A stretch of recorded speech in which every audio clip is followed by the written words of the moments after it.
abayuda bagumyeho kugeza igihe cya Yeremiya.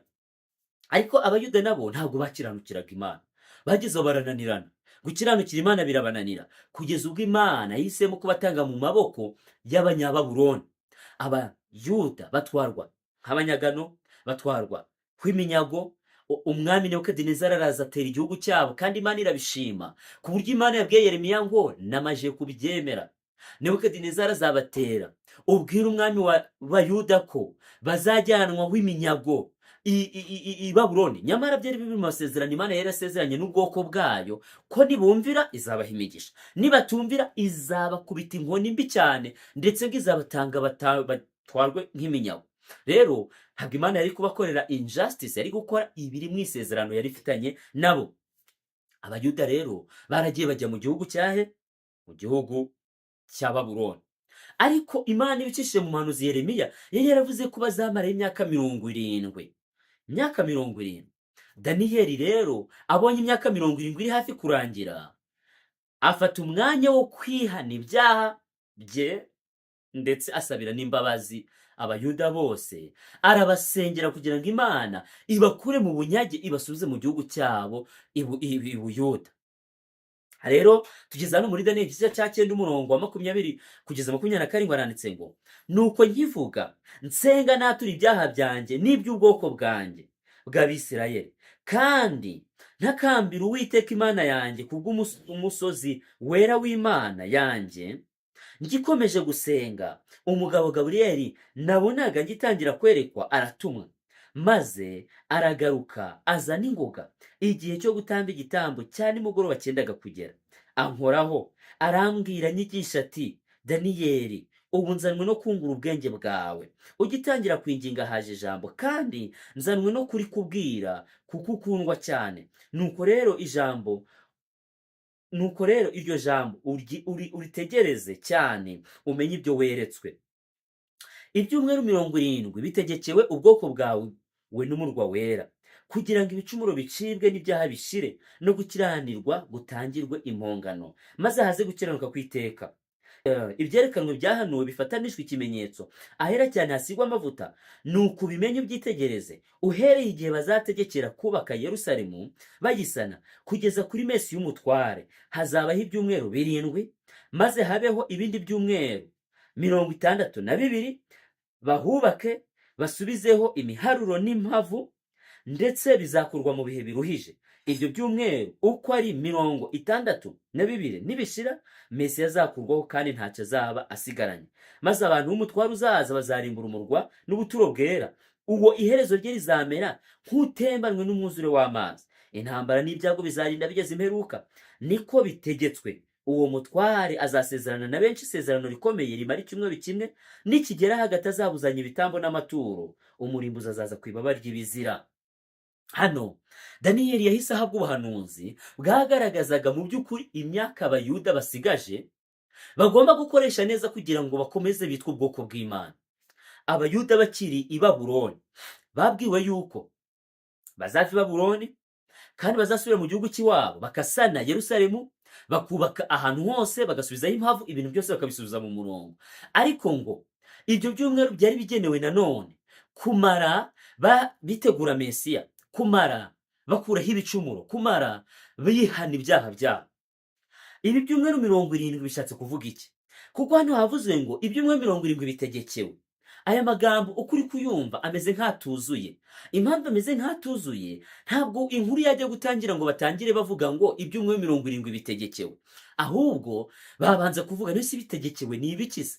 Ni ukubera yuko muri Daniyeli igice cya 8 kugeza ku murongo wa 14, Daniyeli yari hawe ubuhanuzi burebure, kandi hari ibintu Daniyeli atari yasobanukiwe muri Daniyeli igice cya 8, ari byo uyu mumarayika aje gusobanura.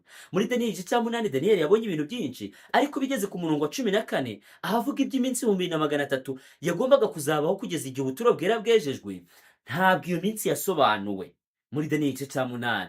Mu gice cya 9 rero nibwo yasobanuwe.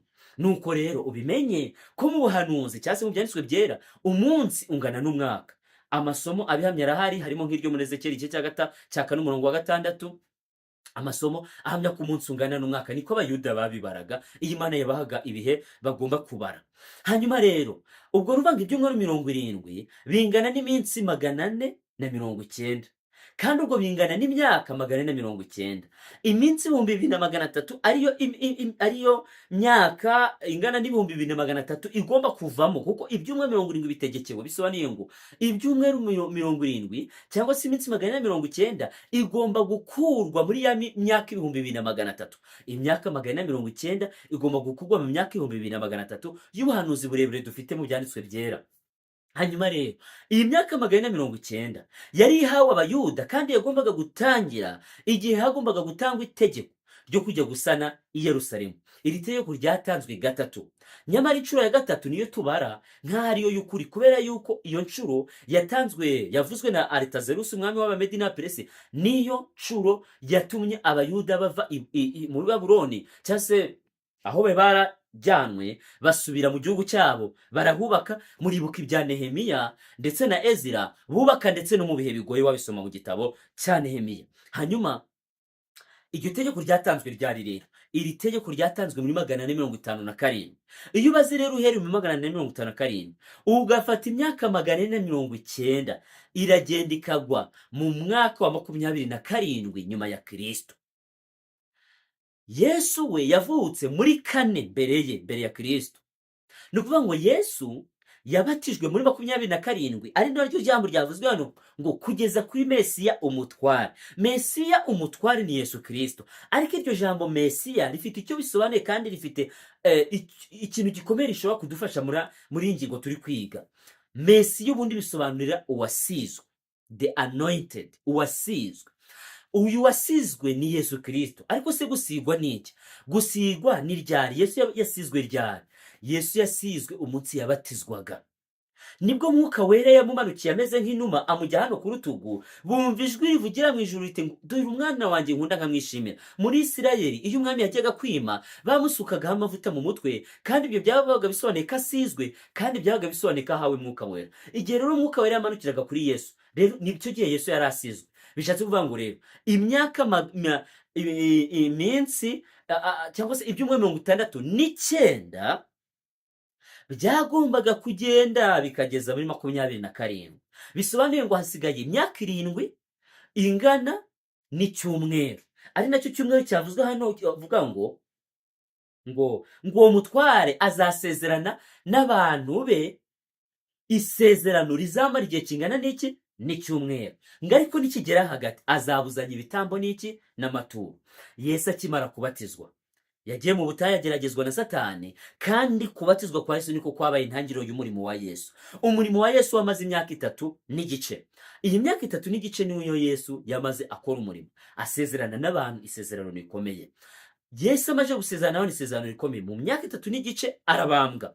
urupfu rwa Yesu nirwo rwabuzanyije ibitambo n'iki? n'amaturo, kubera yuko hari ibitambo byari bigendereye Yesu Kristo, ibitambo by'intama, iby'amapfizi n'ibindi byose, n'amaturo yagendanaga nabyo. hari amaturo menshi yaturwaga mu buturo bwera, ariko yose yari agendereye cya gitambo. uyu munsi tudatura, kubera yuko igitambo kizima cyitwa Yesu Kristo cyarabonetse. igitambo cye cyarabonetse, ntabwo dukeneye gutanga aya maturo, ntabwo dukeneye gutamba bya bitambo. rero Yesu amaze imyaka 3 n'igice atangiye umurimo, yarabambwe. amaze kubambwa abuzanya bya bindi byose. hari hasigaye imyaka 3 n'igice kuri ya myaka 490. abayuda niyo bari basigaranye, bagomba gukosora amakosa yose. ariko si uko muri kubyumva abayuda bari gukosora amakosa cyangwa bari kurushaho kongera amakosa. bishe Yesu, kandi na nyuma yaho bafashe intumwa ze bazigwa nabi, kandi nta kindi bazihoraga uretse kuba zizera Yesu. kandi muri mbabwiye, Yesu yari yaraje aje gukiza abayuda. yari yarasezeranwe uhereye kuri Adamu ko azaza gukiza abantu ibyaha. nyamara abayuda nibo bari ishyanga ryatoranijwe, bagombaga kwakira Mesiya, bakamwemera, bakemera agahindura imibereho yabo, ndetse akabaha umurimo ukomeye wo kujyana ubutumwa mu isi. ubutumwa bwagombaga kugera ku bantu bose.